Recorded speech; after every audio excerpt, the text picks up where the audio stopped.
오늘 요한복음 6장 말씀 같이 읽겠습니다. 1절로 13절까지 말씀입니다. 시작. 그 후에 예수께서 디베리아의 갈릴리 바다 건너편으로 가시매 큰 무리가 따르니 이는 병자들에게 행하시는 표적을 보았음이로라. 예수께서 산에 오르사 제자들과 함께 거기 앉으시니 마침 유대인의 명절인 유월절이 가까운지라. 예수께서 눈을 들어 큰 무리가 자기에게로 오는 것을 보시고 빌립에게 이르시되 우리가 어디서 떡을 사서 이 사람들을 먹이겠느냐 하시니 이렇게 말씀하시면 친히 어떻게 하실지를 아시고 빌립을 시험하고자 하심이라. 빌립이 대답하되 각 사람으로 조금씩 받게 할지라도 200데나리온의 떡이 부족하리이다. 제자 중 하나 곧 시몬 베드로의 형제 안드레가 예수께 여짜오되 여기 한 아이가 있어 보리떡 5개와 물고기 2마리를 가지고 있나이다. 그러나 그것이 이 많은 사람에게 얼마나 되겠사옵나이까. 예수께서 이르시되 이 사람들로 앉게 하라 하시니 그곳에 잔디가 많은지라 사람들이 앉으니 수가 5,000명쯤 되더라. 예수께서 떡을 가져 축사하신 후에 앉아있는 자들에게 나눠주시고 물고기도 그렇게 그들의 원대로 주시니라. 그들이 배부른 후에 예수께서 제자들에게 이르시되 남은 조각을 거두고 버리는 것이 없게 하라 하시므로 이에 거두니 보리떡 5개로 먹고 남은 조각이 12바구니에 찼더라. 아멘. 오병이어의 기적에 관한 말씀은 유일하게 사복음서에 모두 기록이 된 말씀입니다. 어쩌면 복음서 기자들이 가장 기억하기에 뚜렷한 기억, 어쩌면 성도들 가운데 예수님이 누구신지를 가장 분명히 확인할 수 있었던 사건일 것입니다. 어떻게 보리떡 5개와 물고기 2마리, 사실 2마리도 아니고 2조각이에요 사실. 그걸 가지고 어떻게 남자만 5,000명, 그러면 여자들하고 애들까지 치면 그 2만 명이나 되는 사람들이 먹었느냐는 것입니다. 그리고 이 사건을 보는 여러 가지 시각들이 있죠. 어떤 사람들은 이게 해석이 안 되니까 애가 그 오병이어를 내어놓으니까 감춰두었던 것들 다 야금야금 내놓기 시작을 해서 다 갈라먹었다. 뭐 그런 해석에서부터 별별 해석들이 다 있습니다. 그러나 저희들은 이 기적을 볼 때마다 기억해야 할 것이 있습니다. 예수님께서 늘 기적을 베푸신 건 아니죠. 예수님께서 모든 병자를 고치신 건 아니죠. 예수님께서 끼니 때마다 식사 때마다 배불리 먹이려고 이런 기적을 늘 베푼 게 아니죠. 그래서 예수님께서는 특정한 상황에 특정한 어떤 인물을 두고 이런 사건들을 왜 일으키셨느냐 하는데 주목할 필요가 있습니다. 그렇습니다. 기적은 의도가 있는 것이죠. 기록도 의도가 있는 것이죠.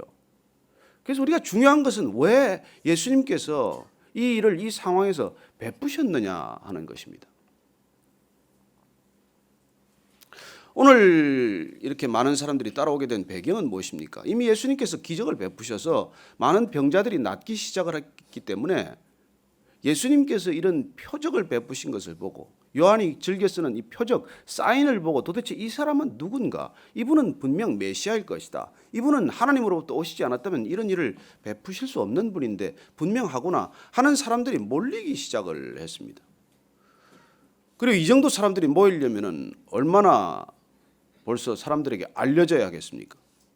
이미 소문이 나기 시작을 해서 갈릴리 지역뿐만 아니라 어쩌면 먼 유대 땅에서까지 사람들이 찾아오기 시작하지 않았습니까?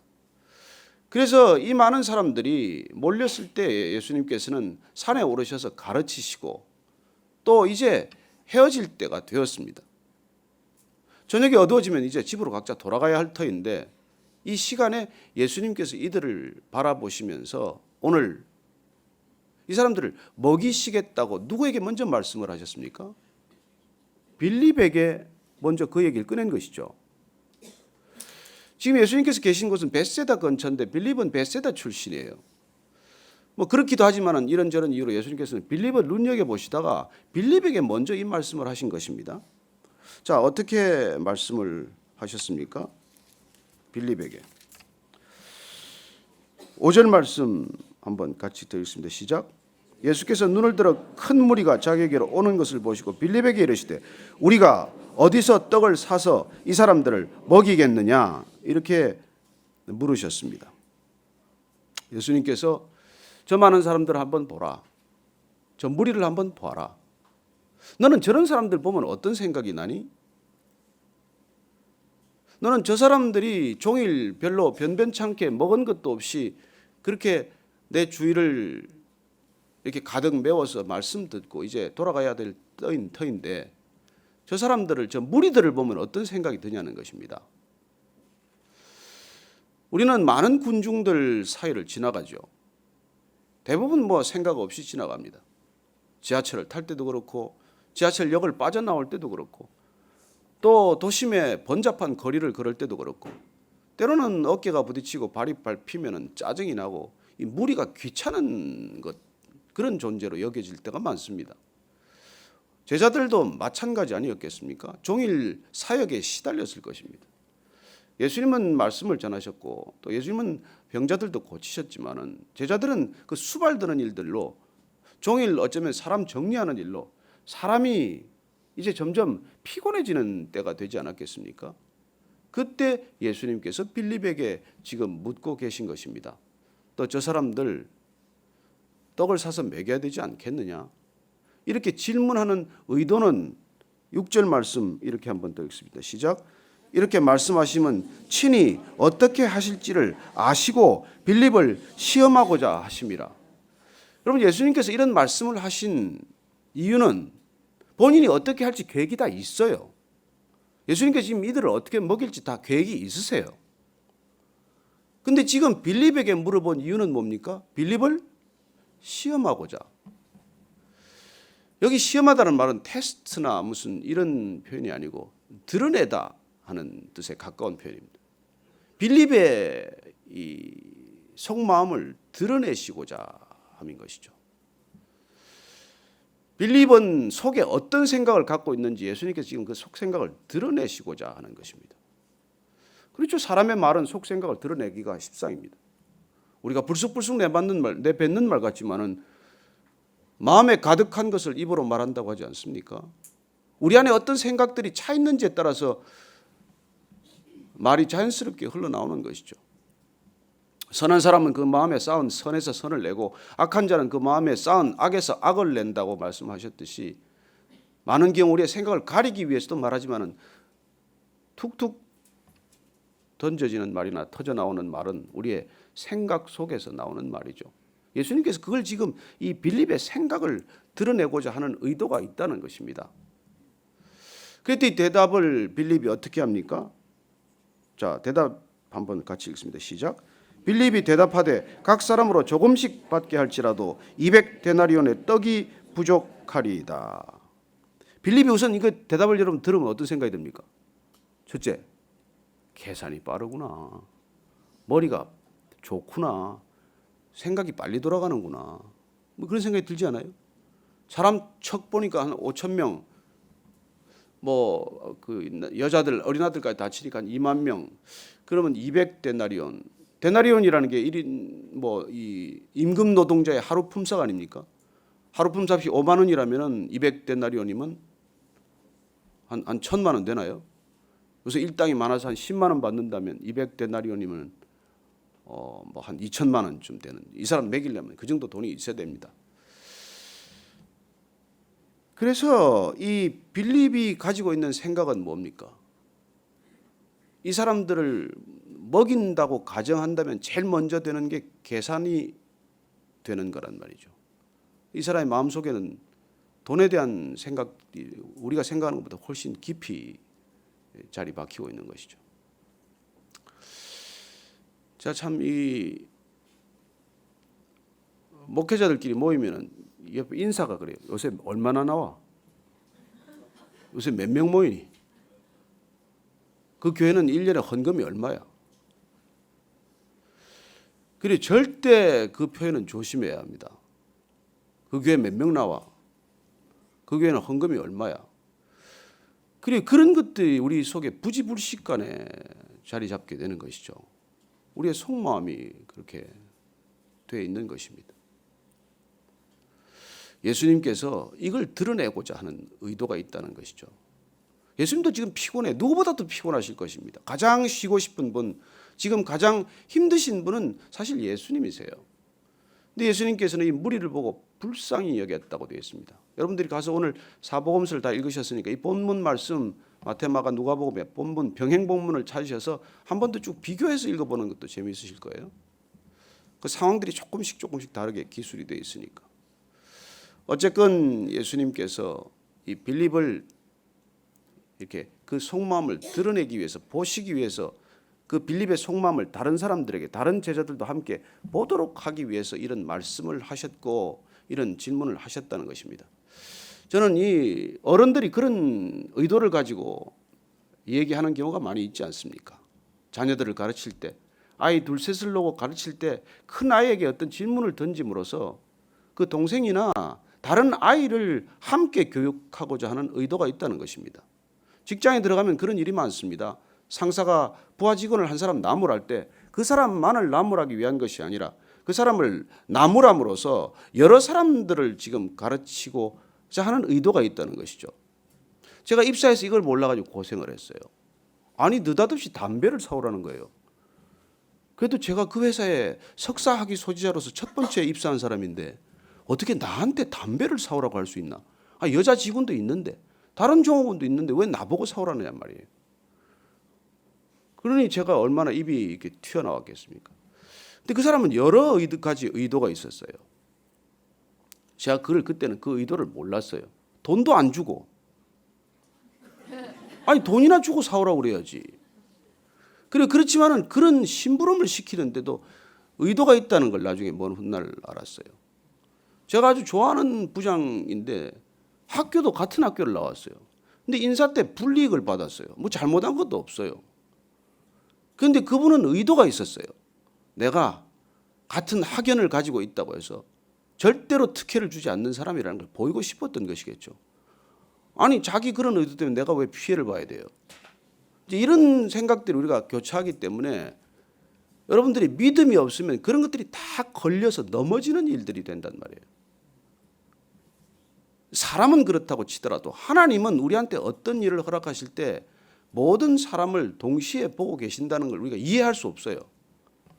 여러분 이 교회에 어제 오신 분, 오늘 아침에 처음 오신 분부터 저에 이르기까지 모든 사람을 이 자리에 놓고 한꺼번에 맞춤 양육을 하실 수 있는 분이 하나님이세요. 믿어지십니까? 그래서 우리가 시시비비할 일이 없단 말이에요. 하나님이 지금 하고 계신 거예요. 다 알고 계시고 어떻게 하실지 계획이 있으세요. 그래서 빌립이 이 지금 뭐 이렇게 이 사람들 먹이면 돈이나 있습니까? 주님 돈 있으세요? 그리고 사오라면 뻔히 베세다 나보고 사오라 할 것 같은데 내가 어디 가서 이 많은 빵을 구해오겠습니까? 이런 불만이 터져 있는 목소리예요 지금. 자, 옆에 있던 안드레는 어떻게 봅니까? 안드레 한번 보십시다. 8절 말씀 시작.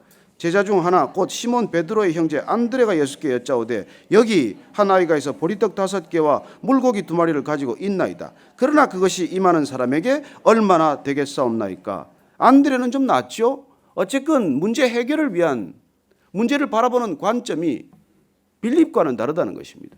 빌립은 안 되는 쪽에서 시작을 했어요. 주님 턱도 없습니다. 이 사람 빨리 보내는 게 낫습니다. 그리고 우리도 힘들다고요. 이런 마음에서 나온 얘기지만 안드레는 빌립을 향한 예수님의 시선을 느낀 흔적이 있어요. 문제를 해결하기는 해야겠구나. 이건 우리가 해결해야 되겠구나 하는 의도를 가지고 어쨌건 이 물고기 2마리와 보리떡 5개를 가지고 나타난 거란 말이죠. 주님 요게 고작 요건데 요거 가지고 무슨 문제가 되겠습니까? 해결이 되겠습니까? 주님 이게 우리의 능력이고 실력인데. 그러나 안드레는 빌립보다는 진일보한 문제를 바라보는 시각과 문제 해결을 위한 시도를 보이고 있다는 것입니다. 여러분 예수님께서 지금 이 상황을 통해서 동시에 여러 가지가 진행이 되고 있어요.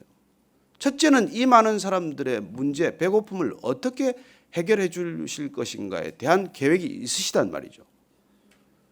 그리고 예수님은 이 무리를 대하는 제자들의 태도를 어떻게 하면 드러내게 하시고 이걸 어떻게 하면 고쳐주실 것인가에 대한 계획도 가지고 계세요. 우리가 어떻게 다 알겠어요? 여러분, 지금 제자들은 예수님을 따라 나왔지 않습니까? 오로지 예수님을 바라보고 있는 제자들이에요.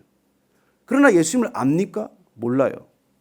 예수님이 행하시는 드러나는 표적들은 보고 있지만 흥분했을 뿐이지 예수님을 더 깊이 알겠다고 하는 것, 예수님을 더 깊이 믿음 가운데로 걸어가 보겠다는 생각은 없는 제자들이에요. 예수님을 알았다면 무리를 대하는 태도가 달랐겠죠. 예수님을 알았다면 예수님이 무리에 대해서 갖고 있는 그 마음을 같이 느꼈겠죠. 그러나 예수님을 모르기 때문에 이 제자들은 예수님이 무리에 대하여 느끼는 그 긍휼한 마음은 없는 거란 말이에요. 예수님은 그걸 지금 드러내시고자 하는 것이죠. 그래서 예수님께서 이제 10절 말씀 보니까 어쨌건 그래서 이 제자들은 보면은 예수님께서 지금 병자들을 고치고 38년 된 병자를 일으키고 그리고 물이 포도주가 되게 하는 첫 번째 기적을 보았음에도 불구하고 그 기적의 현장에서 잠시 흥분했을지언정 예수님이 누구신지를 여전히 모르고 있기 때문에 그 반응은 동일한 반응이 반복되는 것입니다. 언제까지 이 반응이 반복될까요? 십자가까지 계속됩니다. 부활한 주님을 만나도 반복됩니다. 언제 이 사람들이 호련히 정말 변할까요? 마가의 다락방에 갈 때까지 변할 거예요. 그럼 예수님이 마가의 다락방까지 성령 세례를 부어주올 때까지 이 사람들이 안 변한다는 걸 모르십니까? 아세요. 그런데 왜 예수님께서는 반복해서 가르치십니까? 그날 그렇게 깨닫게 되었을 때, 그렇게 알게 될 때 이 사건들이 다 새롭게 기억나고 재해석되고 그때 비로소 깨닫게 될 것이기 때문에 그러고 있는 거예요. 우리가 지금 이 뭐 설교 듣는다고 금방 달라집니까? 성경 통독 한번 한다고 우리가 다 바뀝니까? 아니에요. 그러나 예수님께서 우리를 지켜보고 계실 거예요.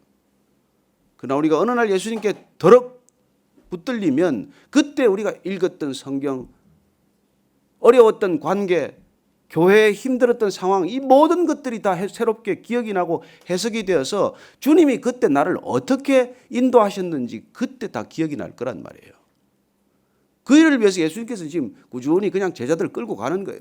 알건 모르건 깨달았건 모르건 조금 더 알건 덜 알건 상관이 없어요. 그들은 예수님을 섬긴다고 따라왔겠죠. 누가 섬겨요? 예수님이 섬기고 계신 것입니다. 여러분, 인간은 하나님을 섬길 능력이 없어요. 하나님이 우리를 섬기고 계신 것입니다. 그래서 이 제자들이 지금 뭔지 뿌연 상태지만 그냥 가고 있는 뿐이에요. 그래서 오늘 예수님께서 이제 이 안드레와 빌립의 하는 모습을 다른 열제자들은 왜 안 봤겠어요? 다 보고 있는 것이죠.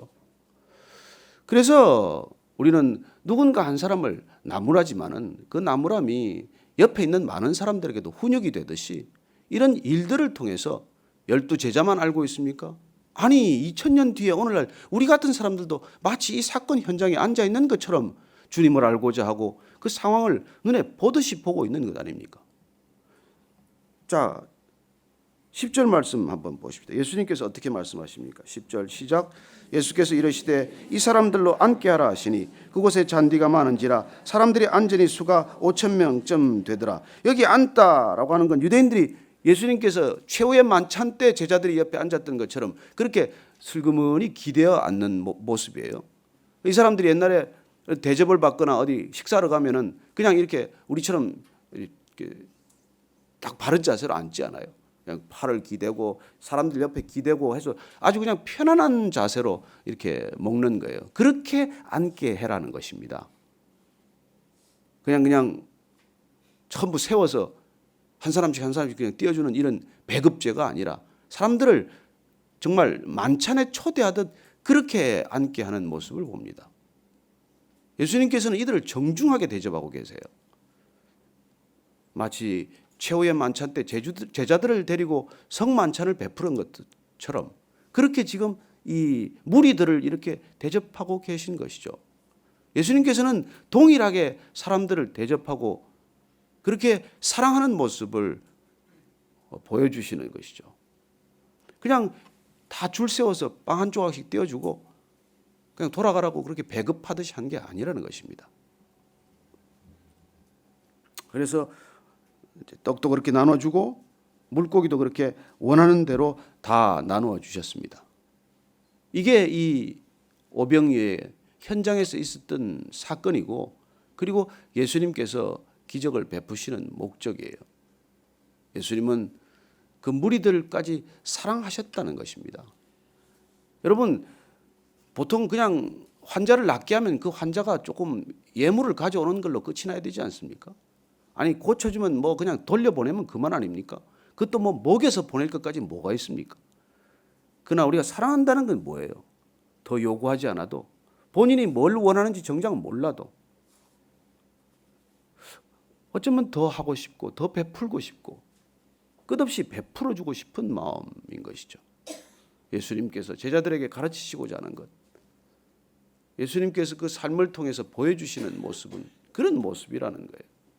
우리는 병 낫는 것에 관심이 있지만, 그러나 그 사람을 더 사랑하고 그 사람을 본인이 원하는 것까지 더 사랑해 주는 것, 그렇게 베푸시는 주님의 손길을 보게 됩니다. 오늘 이 장면의 마지막은 12절 말씀이죠. 시작. 그들이 배부른 후에 예수께서 제자들에게 이르시되 남은 조각을 거두시고 버리는 것이 없게 하라 하시므로. 여러분, 그 많은 2만 명이 먹고 조금 남으면 어떻습니까? 버리면 어떻습니까? 음식 쓰레기 좀 남으면 어떻습니까? 그러나 그 다 거두어서 버리는 것이 없게 하라. 남은 것을 다 거두라고 말씀하십니다. 대한민국에서 버리는 음식 다 거두면은 북한 1년에 먹고도 남는다고 그러지 않습니까? 우리가 버리는 음식만 1년에 10조 이상이 지금 버려진다고 하지 않습니까? 예수님의 경제 원칙은 그렇지 않습니다. 아무리 풍성한 것이 있다고 할지라도 그걸 함부로 대하지 말라는 것이죠. 여러분, 양식 함부로 대하는 것 아닙니다. 우리 옛날에는 어려서 그런 교육을 많이 받았어요. 저는 할머니한테 밥에 도시락에 뭐 보리톨 하나라도 남아 있으면 맞았어요. 그렇게 맞고 했기 때문에 지금도 식당에 가면 음식 남기가 조심스러워요. 아무리 우리가 풍성한 시대를 살지만 우리가 아끼고 버리지 않고 모두어서 남을 돕는다는 것이죠. 쓰고 남아서 돕습니까? 아니요, 내 것 아껴서 돕는 것 아닙니까? 우리는 이 복음서를 따라가면서 기적을 보고 기적에 흥분했던 제자들이 아니라 우리가 예수님께서 가르치시고자 했던 그 진정한 목적과 의도를 우리가 따라가기를 바랍니다. 예수님께서는 정말 우리 속마음에 있는 걸 드러내셔서 그걸 주님의 마음으로 바꾸시고자 하십니다. 우리가 보고 있는 관점을 바꿔서 주님이 바라보는 관점을 우리에게 주시고자 하시는 것이죠. 우리가 그걸 따라가지 않으면 정작 이 귀한 성경 통독을 해도 그냥 휙 지나가 버리고 마는 그런 일들이 될 것입니다. 함께 더 깊은 말씀의 세계로 들어갈 수 있게 되길 바랍니다. 오늘 기도할 제목은 말씀에서 여러분들이 각자 찾게 되기를 바랍니다. 나는 어떤 마음인가요? 그리고 주님께서 우리 각자를 이렇게 함께 공동체로 묶어두고 주님은 뭘 각자에게 가르치시고자 하는지 저희들이 함께 배울 수 있게 되기를 바라고, 또 정말 주님의 무리를 향한 마음, 사람을 향한 사랑, 그 사랑 제 안에도 차오르게 하여 주옵소서. 그리고 그 사랑이 정말 사람들을 살리고 그들의 형편과 처지를 깊이 헤아리는 배려가 되게 하여 주옵소서. 그렇게 함께 기도하겠습니다. 하나님 아버지, 주님, 우리 안에 있는 놀라운 믿음이 있습니다. 하나님 함께하여 주시옵소서. 하나님, 우리는 우리가 섬기는 줄로 생각했습니다. 아닙니다. 주님이 우리를 섬겨주고 계십니다. 내가 교회를 섬긴다고 생각했습니다. 아닙니다. 교회가 저희를 섬기고 있습니다. 주님, 섬길 능력도 없고 우리 안에 어떤 것도 사랑도 없음을 주님 잘 아십니다. 사랑과 믿음과 소망 없는 저희들을 부르셔서 사랑과 믿음과 소망 가운데 저희들을 인도하여 주옵소서. 하나님, 그렇게 우리를 사용하여 주옵소서. 주님 함께하여 주시옵소서. 하나님 아버지, 저희들이 교회를 섬긴다고 생각했습니다. 이만하면 쉴만도 하다고 생각했습니다. 그러나 오늘 주님께서 말씀하십니다. 우리 안에 있는 것을 드러내심으로 우리 안에 사랑 없음을, 믿음 없음을, 진정한 소망 없음을 드러내 주셨습니다. 그리고 우리가 주님을 섬길 수 없다는 것, 우리가 교회를 섬길 수 없다는 것, 주님께서 우리를 섬겨주셨고 하나님 아버지께서 교회 공동체를 빚어주신 것도 우리를 섬기기 위해 하셨음을 다시 한번 깨닫게 하셔서 감사합니다. 주님, 그리하여 주님이 날마다 끝없이 주님 앞에 서는 날까지 저희를 섬겨주실 것 기대하고 소망하고 겸손하게 아멘으로 화답케 하여 주옵소서. 그렇습니다. 순종이 그것임을 다시 한번 알게 하여 주옵소서. 이제는 십자가에서 끝까지 순종하신 우리 구주 예수 그리스도의 은혜와 하나님 아버지의 무한하신 사랑과 성령의 순종케 하심이 이 아침에도 내가 주님을 섬기는 것이 아니라 주님께서 끝까지 나를 섬긴다는 것 알게 하신 것 감사하고, 그리고 주님 섬기시는 것 내가 겸손히 받아들임으로 하나님의 의를 이루기로 결정한 이 자리에 고개 숙인 모든 순종의 사람, 믿음의 사람, 결단의 사람들 위해 지금부터 영원까지 함께 하시기를 축원하옵나이다. 아멘.